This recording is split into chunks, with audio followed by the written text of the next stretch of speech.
And everybody's still reeling after the Russell Westbrook trade. Oklahoma City having a tough time finding teams to take on Chris Paul's contract.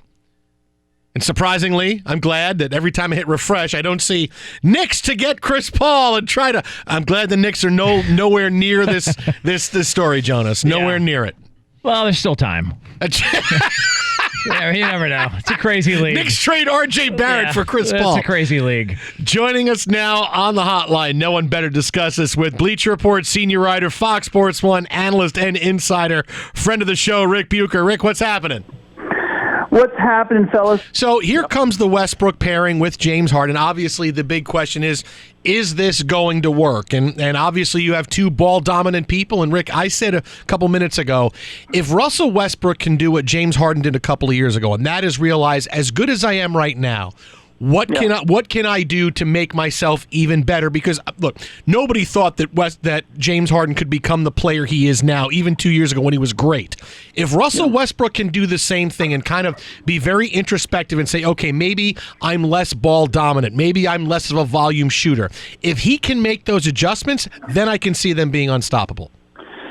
Yeah, I can't go quite that far. I feel as if Russ has been coming to that discovery over the last couple of years. Paul George was a MVP candidate for a better part of the year until he got hurt because Russ was trying to give up the ball early and allow things to play through Paul. I know what his usage rate was, but I think a lot of that was a result of once Paul got hurt, that Russ had to do a lot more. So I feel as if playing for Mike D'Antoni, Russ Westbrook is going to be better in the same way that James Harden was.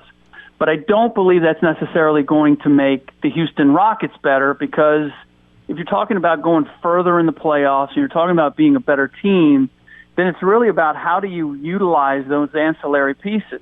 And while I've long been a Russ Westbrook devotee and defender and advocate, I came to the realization this past year in watching him try to be a more magnanimous player that his decision-making is just flawed. And I think he's a victim of his own athleticism and that he can get to almost anywhere he wants on the floor. The pull-up, pop and shot, the pull-up shot at mid-range, I don't even know what I was trying to say there,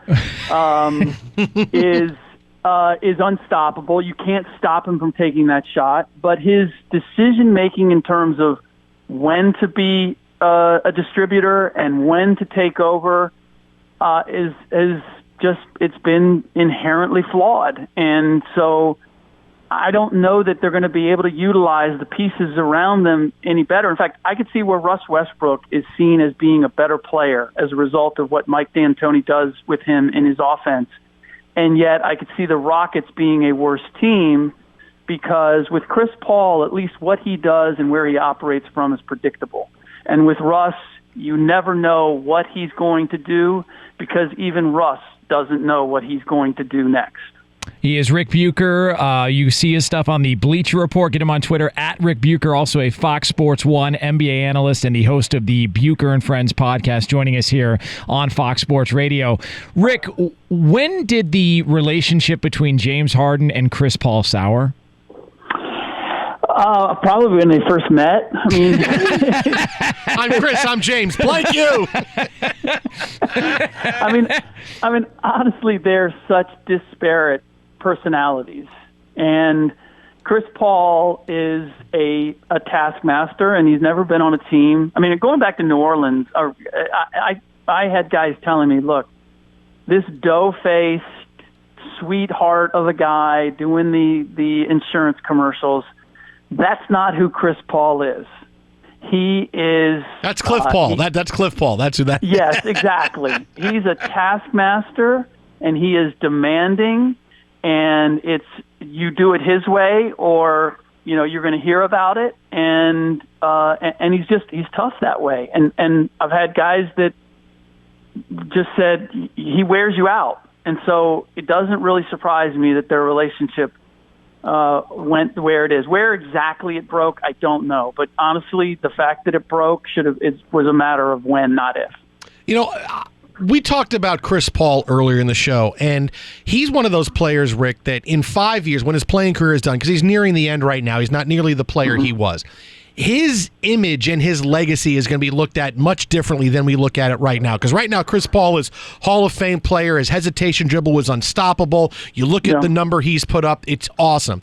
But now we get the regular stories of Chris Paul can't get along with James Harden, couldn't get along with his teammates in Los Angeles with the Clippers. And in 5 years, we're going to look back and go, boy, teams wasted their time with Chris Paul because as much of your point guard, he wasn't a leader. Teammates didn't like him. They had to break up teams that they had built around him because he couldn't get along with his teammates. And it's going to be, boy, that was kind of, the Chris Paul eras with these teams were kind of a waste.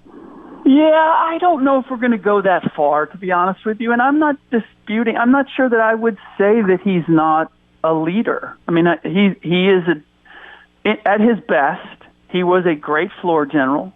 He was demanding. He simply, I think what the great flaw is that we always thought of him as this consummate decision maker on the floor, and I think what he'll be remembered for is in big moments in the playoffs, whether it was by injury or turnover or whatever, he simply came up short. And so the image of him as a clutch player, I believe, is the thing that's going to hold him back. And I still think he'll get into the Hall of Fame. There'll be a lot of people that will recognize the numbers and what he did. But I think if you really examine it and you take the microscope to it, you'll find that he wasn't a guy that when it came to the biggest stage that he was able to perform. And that's what's going to hold him back. He had more teams that fell short with him than overachieved. And I think that's going to be the lasting impression of Chris Paul and what he was and what he wasn't. Fox Sports 1 NBA analyst, also a Bleacher Report, senior NBA writer Ric Bucher joining us here on Fox Sports Radio.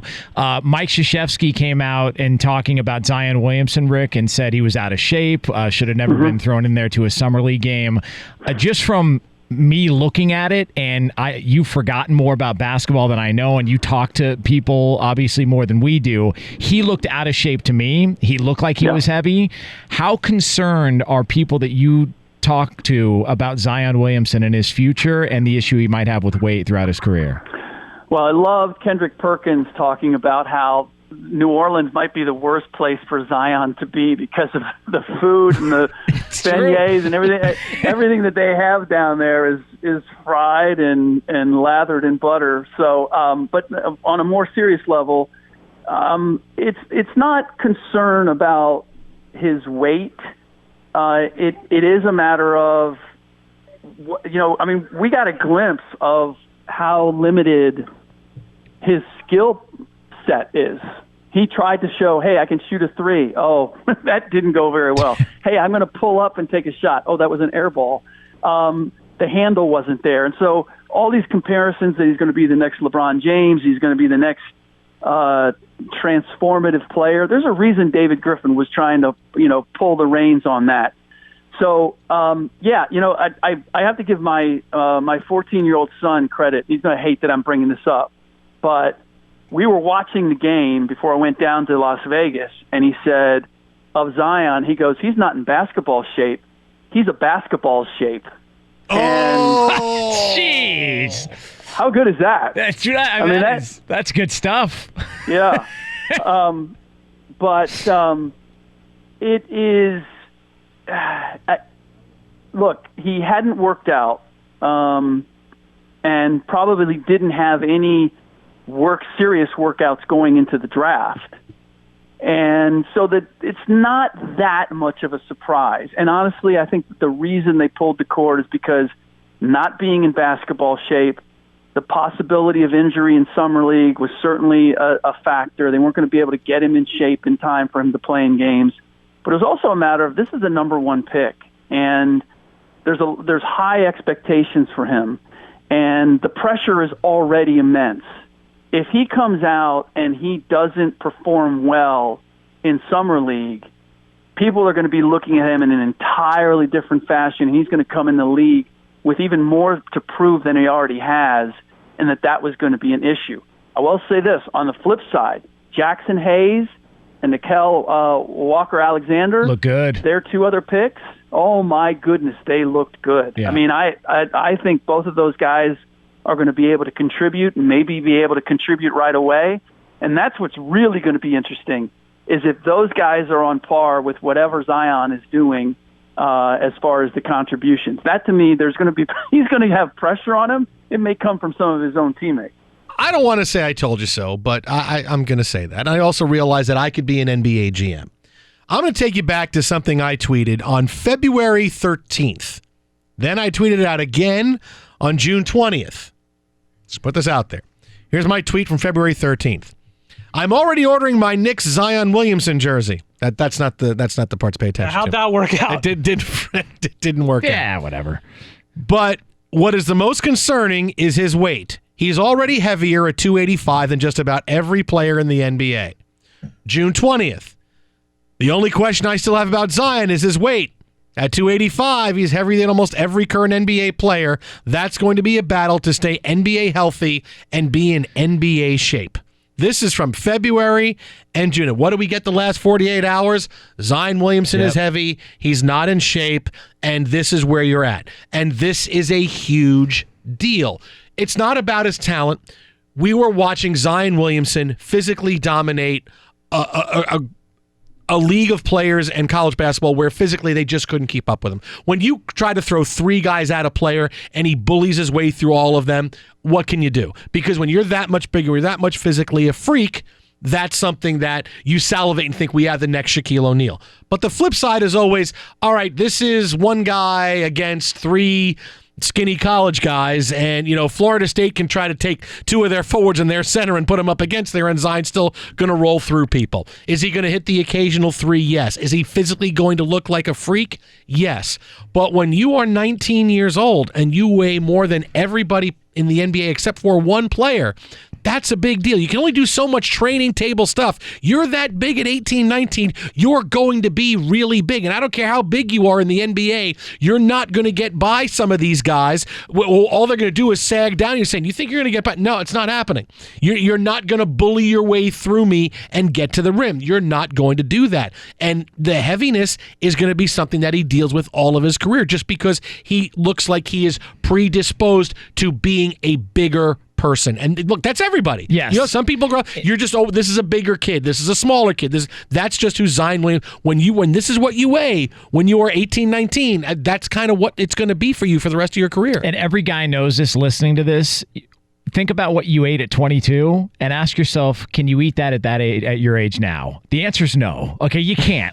That's just so Zion Williamson, and this is only going to be something that they've got to concern themselves with. This is going to be there throughout his entire career. He's just one of those guys. He looks like Lawrence Taylor. He reminds me of Lawrence Taylor, which is a compliment if he were a football player. It's not really that much of a compliment because he's a basketball player. And what ended up happening during that game is it was the same night that we had an earthquake. All right, an earthquake that everybody was talking about. And then right after that, Kawhi Leonard got traded.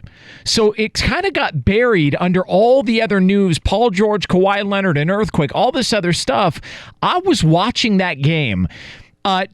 Doug Gottlieb was spot on. He said it earlier in the day, and I remember it because I heard it, and I thought the same thing when I saw him.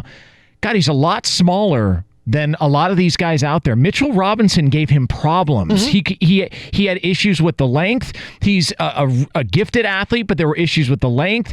He clearly was out of shape, and I'm not buying for a second that the knee bruise was a serious concern. I just think they wanted to get him in basketball shape, and they were alarmed by what they saw. So here's one game, and you got to highlight, and let's pull them out before things get worse. Yeah. Look, because that's how it goes in summer league. Look, remember when Lonzo Ball was supposed to have that big one-on-one game against De'Aaron Fox? Oh, they're drafted for each other. The dads are going crazy, and suddenly Lonzo Ball had a mysterious injury, and he missed the game against De'Aaron Fox, but he played in the next game. 100%. You know that's because if De'Aaron Fox lights him up, that's all that you would hear up till training camp, and LeVar Ball was not going to have it. So suddenly, he's not, but he plays the game before, and he practices, but he misses that game, and he's back for the next game. Look, that's what you do. You hold people out when you don't want things to get worse. The Rams did it with Jared Goff. When they sat him down and said, you know what, your rookie year is going horribly, and we want you to be an asset, don't want you to be in the tank, and we're going to have a new coach and everything else, so you're going to sit here at the end of the year before things get really bad for you. Yeah. And that happens for different reasons, but for Zion,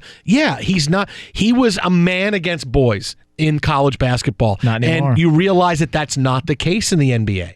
Yeah, and look, everybody out there, they always protect their first-round picks during the exhibition season, except for the Jets, who had Mark Sanchez in the fourth quarter. So, yeah, but they wanted to get rid of him by then. Just saying, everybody protects their first-round picks. What do you got, Golden Headphones? Well, I don't think this makes you an NBA insider. Sure it does. You just happen to know a lot about being out of shape. I do. Well, hey, I can identify that. I can identify what it's like. That could be an inside. That could be my thing. I identify NBA players who are out of shape. Out of shape insider. It's radio. Sure, it's radio. You can be whatever you want. I tell people I'm Jamaican. Prove me wrong. It's radio. You don't know what I look like. I'm looking at you. Yeah, but you say Jamaica from Queens. And that's true. Yeah. All right, you win 50 cents.